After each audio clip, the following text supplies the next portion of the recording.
Selain dikenal dengan kegagahannya mengusir para penjajah dari negeri tercinta ini, ada banyak fakta menarik tentang pahlawan-pahlawan Indonesia yang kiranya penting untuk kalian ketahui. Selama banteng-banteng Indonesia masih mempunyai darah merah yang dapat membuat setarik kain putih, merah dan putih, maka selama itu kita mau menyerah kepada siapapun juga. Allahu Akbar, Allahu Akbar, Allahu Akbar. Merdeka! Suaranya menggelegar, memecah langit dan membakar jiwa. Tatapannya yang tajam membuat Bung Tomo dijuluki macan podium. Tapi karakter kerasnya itu seketika akan luntur saat bertemu dengan istrinya, Sulistina. Bung Tomo bahkan mempunyai panggilan sayang untuk istrinya seperti Ting adikku sayang, Ting istri pujaanku, dan lain-lain. Tak jarang Bung Tomo juga menuliskan puisi tentang kecantikan Sulistina atau perasaan yang ada di dalam hatinya. Bung Tomo kerap dicela karena hanya lulusan Holland Inlander School atau sekolah rendah untuk kaum pribumi di Surabaya. Ini berarti dia hanya lulusan setingkat sekolah dasar. Gusar dengan ejekan tersebut, Bung Tomo nekat menemui Profesor Dr. Djoko Sutono, Dekan Fakultas Ekonomi Universitas Indonesia, untuk mendapat kesempatan mengikuti ujian Colloquium Doctum. 3 dosen penguji menyatakan dia lulus dan diterima di Universitas Indonesia. Jadilah Bung Tomo kuliah pada 1959 atau saat dia berusia 39 tahun.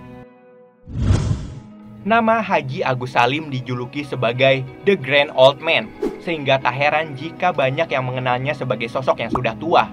Saat di usia muda, dia adalah seorang yang rupawan dan memiliki kecerdasan otak yang diakui oleh sarjana-sarjana Belanda. Raden Ajeng Kartini pernah memberikan saran kepada pemerintah supaya jatah beasiswanya dilimpahkan saja kepada Agus Salim. Usul tersebut diterima oleh pihak pemerintah. Hanya saja Agus Salim menolak karena dia beranggapan itu bukan hasil kecerdasannya, melainkan usul orang lain. Wajah Pattimura yang kita kenal dari uang Rp1.000 adalah gambaran dari kolonial Belanda. Mereka menggambarkannya seperti penjahat yang sadis. Tapi ternyata wajah asli Pattimura masih tanda tanya. Gambar Pattimura yang pertama dilukis oleh Q.M.R. Verheul, komandan marinir Belanda yang menumpas pemberontakan yang dipimpin oleh Pattimura pada 1817. Verheul melukis Pattimura saat membuat berita acara pemeriksaan. Gambar Pattimura versi Verheul jelas terlihat berbeda dengan yang kita ketahui sekarang. Semasa hidupnya, Bung Hatta berkeinginan untuk membeli sepatu Belly, merek sepatu bermutu tinggi pada tahun 1950-an. Ia bahkan menyimpan guntingan iklan yang memuat alamat penjualnya. Tapi karena harganya yang mahal, Bung Hatta harus menabung untuk bisa membeli sepatu impiannya itu. Hingga akhir hayat, uang tabungan itu tidak pernah cukup karena selalu terambil untuk keperluan rumah tangga atau membantu kerabat dan kawan yang datang kepadanya untuk meminta pertolongan. Hatta dikenal sebagai sosok yang sangat jujur dan tidak pernah berupaya memperkaya diri dalam kekuasaan politiknya. Selepas mundur dari jabatan Wapres pada 1 Desember 1956, Bung Hatta hanya mendapatkan uang pensiunan sebesar Rp1.000 per bulan. Hatta harus berjuang susah payah untuk membayar tagihan listrik rumah di Jalan Diponegoro 57. Selain kesulitan membayar listrik, gas, dan air, Bung Hatta bahkan tidak mampu melunasi pajak mobil dan tagihan biaya telepon kediamannya di Megamendung. Hatta memiliki perawakan yang kecil, namun di baliknya tersimpan kecintaan yang sangat besar terhadap tanah air bahkan ketika menjalani masa kuliah di Belanda sejak 1921 hingga 1932. Di sana, Hatta begitu tekun dalam belajar karena menganggap keberadaannya di Belanda sebagai bagian dari perjuangan untuk memerdekakan negeri kelahirannya. Saking cintanya dengan tanah air, pria kelahiran 12 Agustus 1902 itu bersumpah tidak akan menikah sebelum Indonesia merdeka. Fakta yang beredar, Kartini memang beragama Islam dan menganut keyakinan monoteisme, seperti tertulis dalam suratnya tanggal 21 Juli 1902. Tapi, ia tidak menegakkan ajaran Islam sebagai tuntunan yang paling benar. Hal ini terlihat dari kekecewaannya terhadap sistem poligami. Ia tetap menyebutnya sebagai dosa karena tidak adil bagi pihak perempuan. Selain itu, ada beberapa surat Kartini yang berkisah tentang Buddha. Kartini bahkan tak segan menyebut diri anak muda karena sudah meminum air sio saat sakit. Rakyat biasa pada umumnya tidak mempunyai pendidikan yang cukup, meskipun ada yang berjuang dengan gagah berani. Hal itulah yang melandasi banyaknya para pahlawan berasal dari kalangan bangsawan. Meski banyak, tapi tidak semua pahlawan dari kalangan bangsawan. Nama Kopral Kopko Anumerta Harun Said mencuat kembali setelah namanya disematkan menjadi nama KRI bersama rekannya Usman bin Haji Muhammad Ali. Harun terlahir dengan nama Tahir dari pasangan Mahdar dan Aswiyani, seorang petani yang sangat bersahaja di dusun yang juga dikenal dengan nama Dusun Sumber. Sampai tahun 2021, 180 pria dan 15 wanita telah diangkat sebagai pahlawan nasional. Abdul Muiz adalah sosok yang pertama kali dianugerahi gelar pahlawan nasional oleh Presiden Soekarno pada 30 Agustus 1959. Menariknya, penganugerahan itu bukan karena Muiz dengan gagah mengacungkan senjata dalam peperangan, melainkan berjuang menentang penjajahan Belanda dan memperjuangkan kemerdekaan Indonesia lewat perundingan politik dan tulisan-tulisan di media cetak. Karena jasanya, Abdul Muiz juga dianugerahi dengan penghargaan Bintang Mahaputra kelas 3. Kala itu, pandangan tentang perjuangan masih kental diidentikan dengan sosok laki-laki. Sedangkan The Sin Nio merupakan pejuang perempuan etnis Tionghoa asal Wonosobo, memiliki semangat besar untuk menjadi pejuang kemerdekaan. Bahkan ia sempat menyamar sebagai laki-laki agar bisa bertempur melawan Belanda dengan melilit bagian dada. Begitupun dengan celananya yang seperti pejuang laki-laki pada umumnya. Namanya di medan perang berganti menjadi Muhammad Muksin. I Gusti Ngurah Rai menempuh pendidikan untuk menjadi perwira di sebuah fasilitas milik Belanda bernama Korps Prajoda yang berada di bawah pengawasan Nil. Namun, ketika Belanda menyerah, membuat Rai pindah jadi anggota Badan Keamanan Rakyat. Walau sudah merdeka, Belanda tetap memaksa kembali ke Indonesia. Serdadu yang dikirim untuk menduduki Indonesia kala itu adalah Nil Gajah Merah. Rai pun akhirnya berhadapan dengan pasukan yang dulu pernah mendidiknya. Nil mengira dengan status Rai yang pernah menjadi anggota akan mudah dipersuasi untuk tunduk pada Belanda. Faktanya, Rai menolak untuk mengkhianati Indonesia. Gambaran wajah Gajah Mada yang pasti sebenarnya masih menjadi tanda tanya.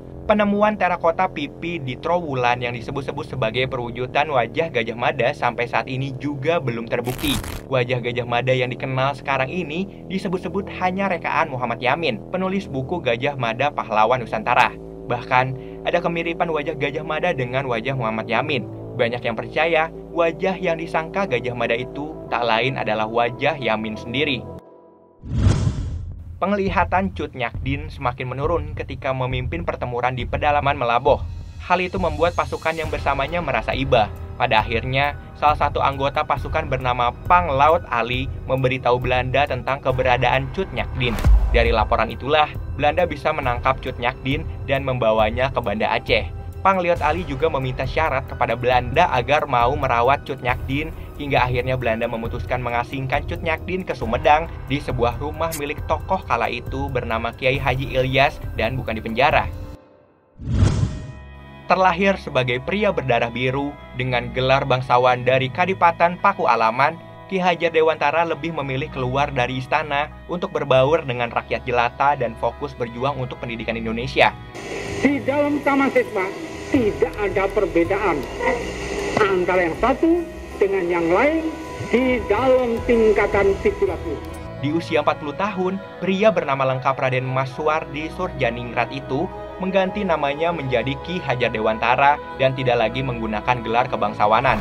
Atas perjuangan itulah, Ki Hajar Dewantara diangkat sebagai Menteri Pendidikan saat kepemimpinan Presiden Soekarno. Selama kuliah, Tan Malaka tertarik mempelajari paham sosialisme dan komunisme. Dia sering membaca buku-buku karya Karl Marx, Friedrich Engels, dan Vladimir Lenin. Saat itulah ia mulai membenci budaya Belanda dan terkagum oleh masyarakat Jerman dan Amerika. Saking banyaknya pengetahuan yang ia dapat tentang Jerman, ia terobsesi menjadi salah satu angkatan perang Jerman. Dia kemudian mendaftar ke militer Jerman, namun ditolak karena Angkatan Darat Jerman tidak menerima orang asing. Kedekatan Soekarno dan Sudirman dapat dilihat dari panggilan yang disematkan. Soekarno memanggil Sudirman dengan sebutan Dinda, sedangkan Sudirman memanggil Soekarno dengan sebutan Kanda. Sudirman juga selalu melindungi sahabatnya itu. Bahkan ada satu kalimat ancaman yang pernah dikeluarkannya. Kalau Belanda menyakiti Soekarno, bagi mereka tak ada ampun lagi. Belanda akan mengalami pembunuhan besar-besaran.